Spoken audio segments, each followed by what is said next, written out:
Oke, assalamualaikum warahmatullahi wabarakatuh. Saudara-saudara semua, kita akan melanjutkan pertemuan hari ini tentang pengertian, tujuan, fungsi dari instrumentasi non-tes, kemudian kegunaan hasil instrumentasi non-tes, atau kita namakan pembahasan kita ini adalah konsep dasar dari instrumentasi non-tes gitu ya. Saya akan menjelaskan. Saya harapkan saudara-saudara semua bisa memahaminya dengan baik, mengikutinya sampai nanti selesai gitu ya. Jadi benar-benar harus ditonton agar paham dengan apa yang sudah saya jelaskan nantinya. Oke, mari sama-sama kita dengarkan. Assalamualaikum warahmatullahi wabarakatuh. Selamat ketemu lagi di mata kuliah asesmen BK non-tes. Nah, sekarang kita atau Ibu akan membahas tentang pengantar atau basicnya dari mata kuliah asesmen BK non-tes ini. Nah, kita akan masuk ke aplikasi instrumentasi. Oke, jadi aplikasi instrumentasi atau asesmen ini merupakan cara kita untuk mendapatkan data individu, sehingga kita bisa memberikan pemahaman yang tepat, yaitu arti dari dalam si klien gitu ya, atau responden. Kemudian kita bisa memberikan perlakuan yang sesuai antara ADL dan ADD-nya. ADL itu apa? ADL itu adalah arti dari dalam, dan ADD itu adalah arti dari ADL itu arti dari luar, dan ADD arti dari dalam. Oke, ini berupa alat ukur yang akan kita sebut selanjutnya itu aplikasi instrumentasi. Dia ada dua, ada tes dan non-tes gitu ya. Jadi asesmen ini atau aplikasi instrumentasi ini bisa ada atau memiliki dua jenis, yaitu tes dan non-tes. Tapi kali ini kita lebih ke membahas tentang yang non-tes, atau mata kuliah ini adalah mata kuliah instrumentasi non-tes gitu. Oke. Nah, apa tujuan dari aplikasi instrumentasi? Itu sudah pasti adalah pelayanan gitu ya. Pelayanan gitu. Dia ada dua, ada tujuan umum, ada tujuan khusus. Secara umum, tujuan dari aplikasi instrumentasi ini adalah mengkondisikan data mengenai kondisi klien untuk layanan konseling. Jadi kita mencari tahu bagaimana kondisi klien kita untuk bisa kita konselingi berikutnya gitu. Atau kita lakukan bimbingan kelompok, kita lakukan layanan informasi, ini kan layanan konseling gitu ya. Kemudian secara khusus ini tentu saja berkaitan dengan 5 fungsi bimbingan dan konseling. Fungsi yang pertama, pemahaman. Ini sudah pasti bahwa tujuan kita melakukan aplikasi instrumentasi ini agar siswa kita tadi, seperti slide sebelumnya, paham tentang siapa dirinya, paham tentang bagaimana dirinya gitu ya. Kemudian mencegah jangan sampai terjadi sebuah masalah. Kalau terjadi masalah, maka fungsi aplikasi instrumentasi bisa menjadi fungsi pengentasan. Selanjutnya ada dua lagi, itu juga merupakan tujuan aplikasi instrumentasi yang berkaitan erat dengan fungsi layanan konseling. Nah, apa saja komponen dari aplikasi instrumentasi? Yang pertama adalah instrumen itu sendiri. Nah, di sini akan membahas ada dua hal gitu ya, yang penting gitu ya. Pertama, materi yang diukur gitu ya. Yang pertama ada kondisi fisik. Jadi contoh-contoh atau apa aja sih garis besar dari instrumen yang kita miliki ini? Yang pertama untuk mengukur kondisi fisik individu, gitu ya. Misalnya jasmani, kesehatan, ini bisa kita lihat di misalnya di AUM umum gitu ya. Kita kan di sana mengukur, ada pertanyaan-pertanyaan atau ada pernyataan-pernyataan yang membuat responden atau klien menjawab tentang kondisi fisiknya. Yang kemudian juga adalah kondisi dasar psikologis gitu ya. Ada juga tentang hasil belajar yang kita ukur ya. Seperti misalnya ada AUM PTSDL gitu. Nah, kemudian ada juga untuk mengukur hubungan sosial, bagaimana kondisi keluarga dan lingkungan, mengukur juga arah pengembangan karir, kemudian masalah-masalah. Jadi instrumen itu sebagian besar atau garis besarnya adalah seperti yang saya sebutkan di atas satu ini ya. Dan kedua, ada bentuk instrumen. Instrumen itu ada dua yang sudah saya jelaskan tadi. Ada yang tes, ada yang non-tes gitu. Nah, itu adalah komponen pertama, namanya instrumen. Jadi alatnya gitu ya. Komponen kedua yang tidak kalah penting dan pasti harus ada, ya tentu adalah responden gitu ya. Siapa responden? Orang yang akan mengukur instrumen. Nah, orang itu harus sesuai dengan karakteristik. Maksudnya apa? Jadi, responden itu yang kita berikan instrumen harus sesuai dengan instrumen yang kita pakai. Ketika kita menggunakan misalnya instrumen non-tes AUM PTSDL, si responden kita adalah siswa SMP, maka AUM PTSDL yang kita gunakan adalah AUM PTSDL untuk SMP. Ketika kita mengukur untuk yang tes, misalnya tes intelijensi, maka alat tes untuk anak SD akan berbeda dengan alat tes untuk anak perkuliahan itu. Jadi responden tuh karakteristiknya harus kita perhatikan, harus sesuai dengan instrumen yang digunakan, jangan sampai salah sasaran.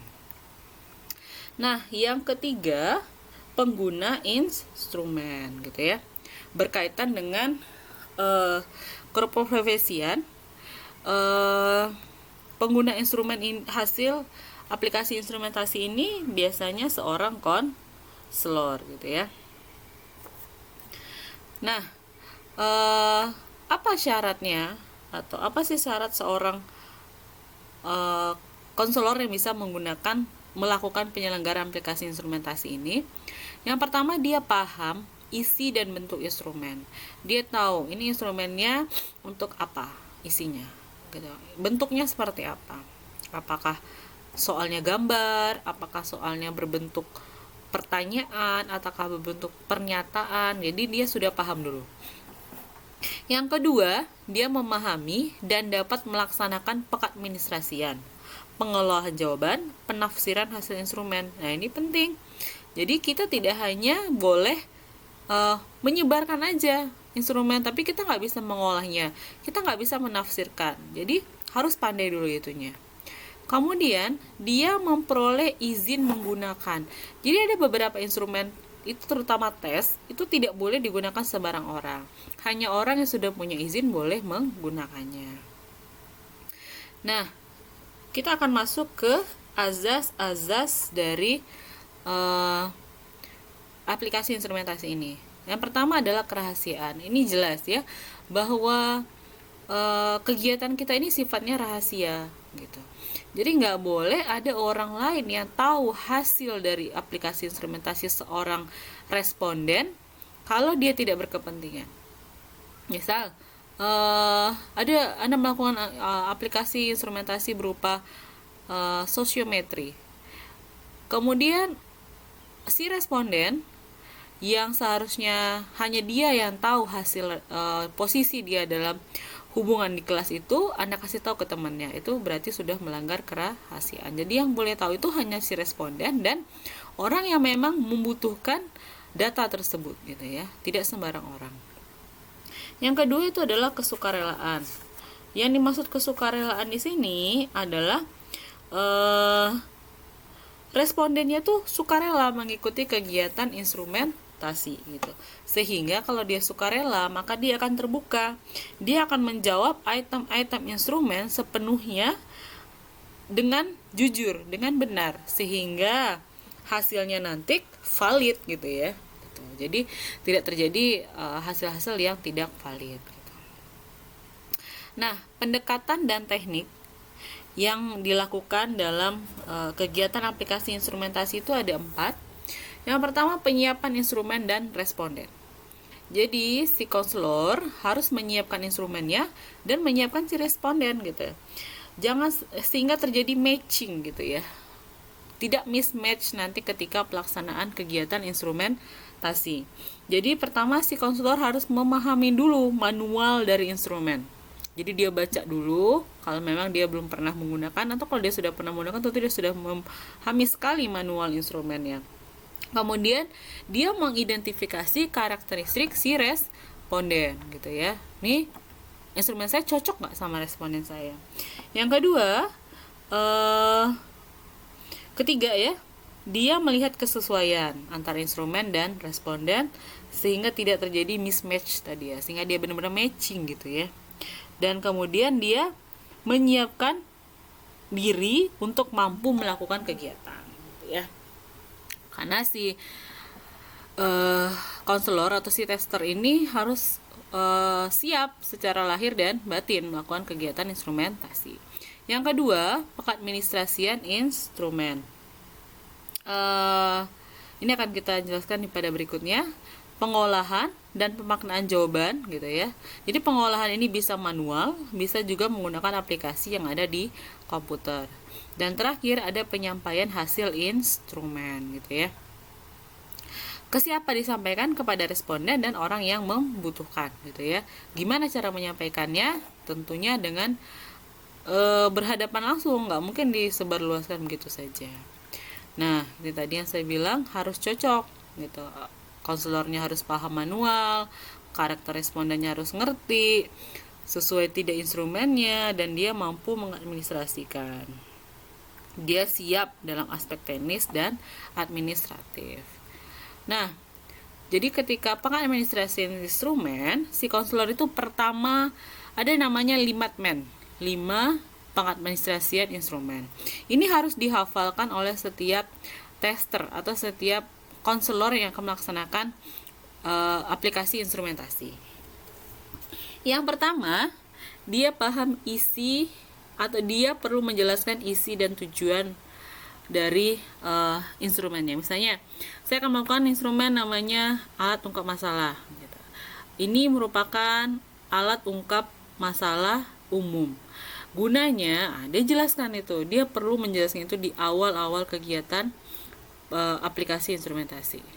Yang kedua, dia menjelaskan cara menjawab dan alokasi waktu. Caranya adalah dengan Anda menyilang misalnya gitu ya, waktunya sekian menit gitu. Kemudian bagaimana jawaban diolah?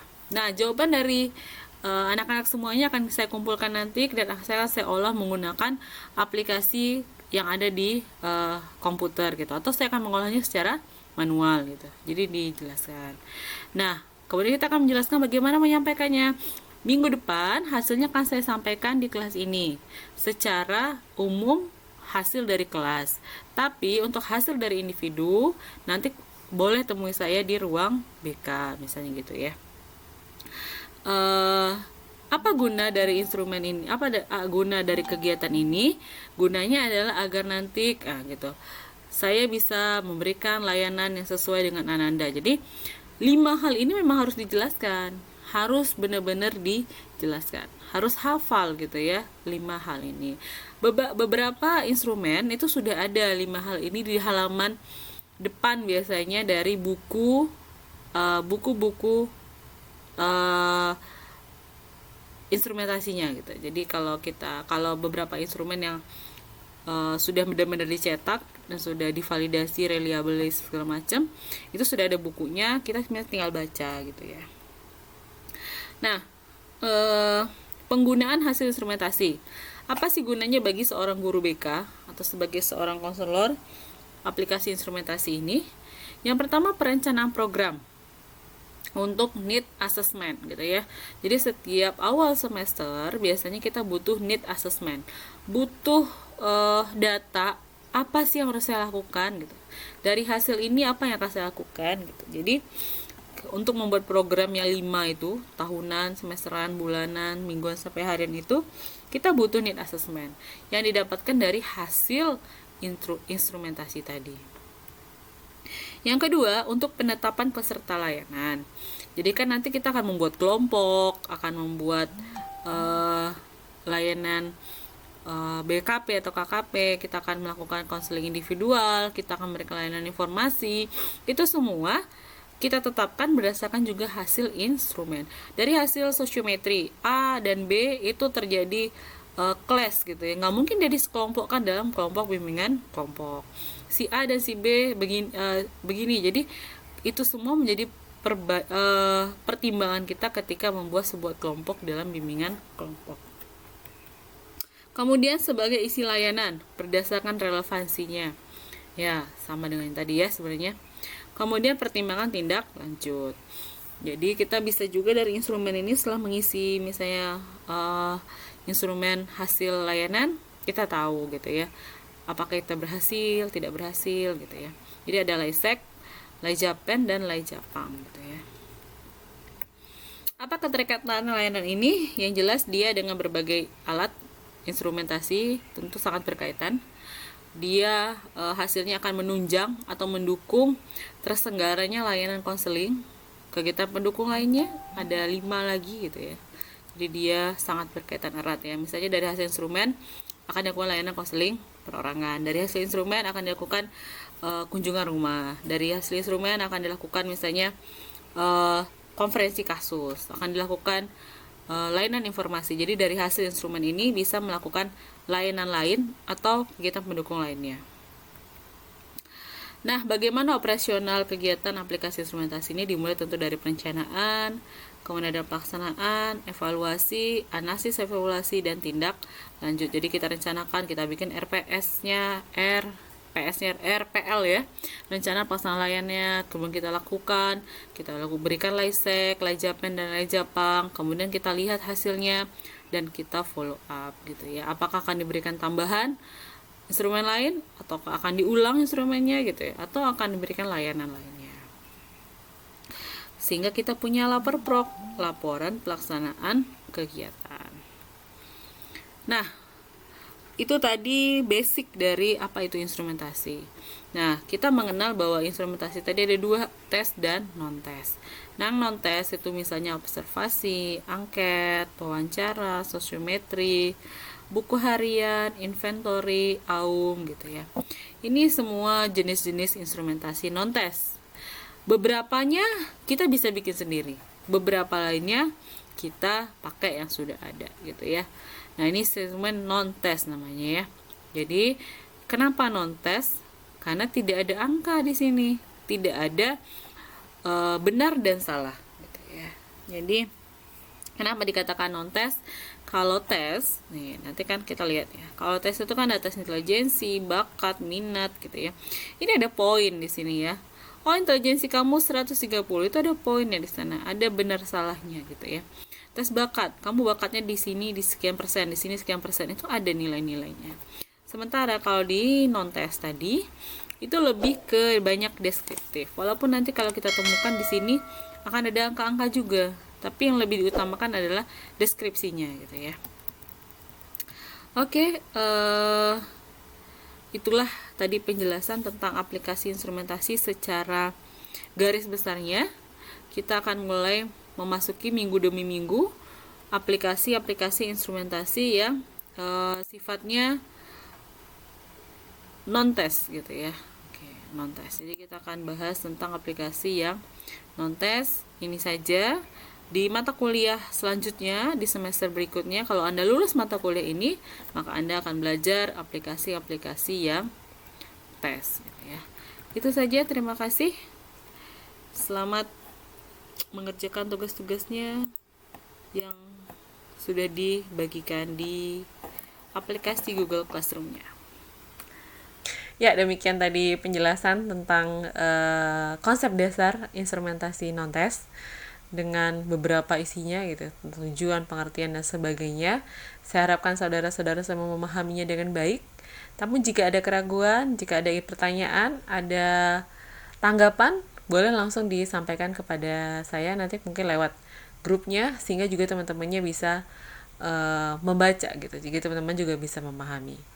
Itu saja untuk materi hari ini. Saya akhiri. Assalamualaikum warahmatullahi wabarakatuh.